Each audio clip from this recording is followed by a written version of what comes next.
Film industry एक Galaxy जैसी है जहाँ बहुत सारे स्टार्स आते हैं, चमकते हैं और चले जाते हैं, लेकिन इन्हीं में से कुछ ऐसे स्टार्स भी हैं जो हमेशा चमकते रहते हैं, जैसे कि शुक्र।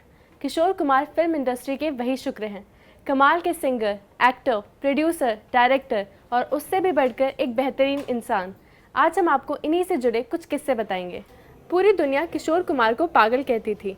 किसी इंटरव्यू के दौरान एक जर्नलिस्ट ने उनसे पूछा कि आप किसी भी पार्टी में नहीं जाते, ना ही आपके बंगले पर कोई आता है, तो आपको अकेला महसूस नहीं होता? इस पर किशोर कुमार ने जो जवाब दिया, उसके लिए उन्हें पागल कहा जाने लगा। किशोर कुमार ने कहा, नहीं, मुझे अकेला नहीं लगता। मैंने अपने घर में लगे इन पेड़ पौधों से दोस्ती कर ली है, उनके नाम रखे हैं, मैं इनसे ही बातें करता हूँ। उनके इस जवाब पर उस मैगजीन ने उन्हें मैडमैन करार दिया, जिसके जवाब में किशोर कुमार की कही बात आज भी कई लोग दोहराते हैं। किशोर ने कहा, दुनिया कहती है मैं पागल और मैं कहता हूँ दुनिया पागल। इसी कथ्य के साथ उन्होंने अपने जीवन का फलसफा लोगों के सामने रख दिया। बचपन में बहुत बेसुरे थे किशोर कुमार। किशोर कुमार के बारे में कहा जाता है कि उन्होंने गाने की कभी कोई ट्रेनिंग नहीं ली, बावजूद इसके वो लंबे समय तक बॉलीवुड के टॉप सिंगर बने रहे। इसके बारे में उनके बड़े भाई अशोक कुमार बताते हैं कि बचपन में किशोर की आवाज़ बिल्कुल फटेबाज जैसी थी, लेकिन एक बार उनका पाँव सब्जी काटने वाली दराती पर पड़ गया था। पैर में गहरा जख्म हो गया। इलाज में डॉक्टर ने ना जाने कैसी दवा दे दी कि किशोर कुमार 2-3 दिन तक रोते ही रहे। बस उन दिनों के रोने में ही उनका गला साफ हो गया। किशोर दा कभी एक्टिंग नहीं करना चाहते थे। वो कुंदन लाल सहगल के फैन थे और उनके ही तरह गाना चाहते थे, लेकिन उनके बड़े भाई अशोक कुमार, जो तब तक बॉलीवुड में बड़ा नाम बना चुके थे, उन्होंने किशोर कुमार से थोड़ी बहुत एक्टिंग भी करने को कहा, लेकिन किशोर इसके बारे में बिल्कुल भी सीरियस नहीं थे। इसलिए उन्हें जब भी अशोक कुमार के कहे जाने पर किसी फिल्म में लिया जाता तो वो कोई पैतरा बनाकर एक्टिंग से बच जाते थे। एक बार किशोर कुमार को अपने भाई अशोक कुमार के साथ फिल्म भाई भाई के लिए एक सीन शूट करना था। किशोर ने फिर से अपना खेल शुरू कर दिया, लेकिन इस दफ़ा उनके भाई अशोक कुमार उनके सामने थे तो उनकी दाल नहीं गल पा रही थी। तब उन्होंने डायलॉग भूल जाने का नाटक किया और सीन से बाहर भागने लगे। पर अशोक कुमार भी अशोक कुमार थे। उन्होंने किशोर कुमार के दोनों पैरों पर अपना पैर रख दिया और उन्हें हिलने डुलने का मौका भी नहीं दिया। तब जाकर कहीं ये सीन शूट हो सका। एक्टिंग से बचने के तो उनके ढेरों किस्से हैं, लेकिन ये वाला सबसे खास है क्योंकि ये देवानंद के साथ हुआ था। एक फिल्म में अशोक कुमार और देवानंद साथ काम कर रहे थे। इस फिल्म में एक सीन के लिए कोई एक्टर चाहिए था, तो अशोक कुमार ने किशोर से कहा कि एक सीन है, कर दो। अशोक कुमार ने उन्हें ब्रीफ देते हुए कहा कि जैसे देव अंदर आएगा तुझे उसे खरी खोटी सुनानी है। किशोर ने हाँ में सिर हिला दिया, लेकिन जैसे ही ये सीन शुरू हुआ और देवानंद अंदर आए, किशोर कुमार ने उन्हें सच में गंदी गालियां देना शुरू कर दिया और वो वहां से भाग निकले। डायरेक्टर प्रोड्यूसर सब चिल्लाते रह गए कि सीन अभी तक पूरा नहीं हुआ है, लेकिन किशोर कुमार तो बस भाग ही गए। बुरे वक्त में किसी ने साथ नहीं दिया। किशोर कुमार यूँ तो बड़े खुशमिजाज आदमी थे, लेकिन वो उन लोगों से बड़े खफा रहते थे जिन्होंने उन्हें शुरुआती दिनों में काम मांगने पर झिड़क दिया था। किशोर जब बम्बई आए तो उन्हें सब लोग बड़े नाकारा और आवारा समझते थे। उन्हें लगता कि इसका बड़ा भाई एक्टर है तो ये भी चल दिया उसके पीछे पीछे। उन्हें कई लोगों ने वापस खंडवा लौट जाने की भी सलाह दी और काम देने से भी इनकार कर दिया। ये बातें किशोर कुमार के दिल में आखिर तक बैठी रही। किशोर कुमार को लगता था कि ये लोग सिर्फ दौलत और शोहरत के लिए मिलते हैं।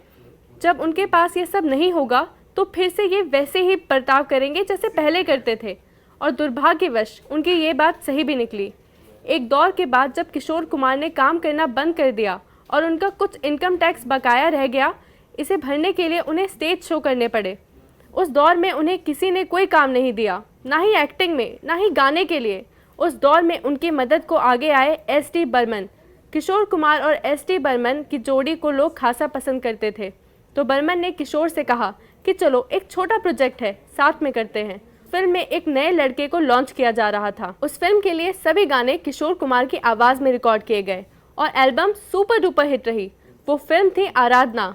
इस फिल्म के बाद राजेश खन्ना के रूप में बॉलीवुड को अपना पहला सुपरस्टार मिला। उसके बाद किशोर कुमार के पास ऑफर का तांता लग गया। आनंद फिल्म के लिए पहली पसंद राजेश खन्ना नहीं किशोर कुमार थे, लेकिन एक गलतफहमी की वजह से किशोर दा के हाथ से वो फिल्म निकल गई। हुआ यूं कि किशोर कुमार का किसी बंगाली डायरेक्टर के साथ झगड़ा हो गया था, तो उन्होंने अपने गार्ड से कहा कि अगर कोई बंगाली उनके घर आए तो उसे डांट के भगा देना। उसी दिन ऋषिकेश मुखर्जी किशोर कुमार से मिलने पहुंचे और किशोर दा के गार्ड ने उन्हें भला बुरा कहकर भगा दिया।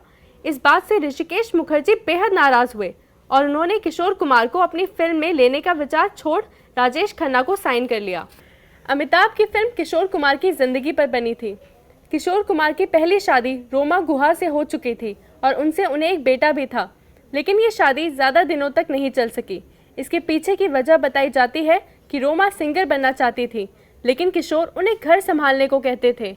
इसी बात पर दोनों की तनातनी हो गई और रोमा घर छोड़कर चली गई।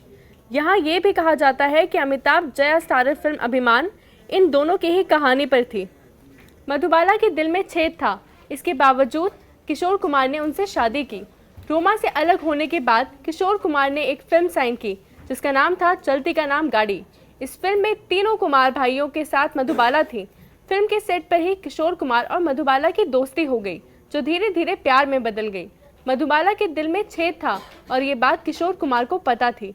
बावजूद इसके वो मधुबाला से इश्क कर चुके थे और उनसे शादी करने वाले थे, लेकिन वो शादी से पहले मधुबाला का इलाज करवा देना चाहते थे।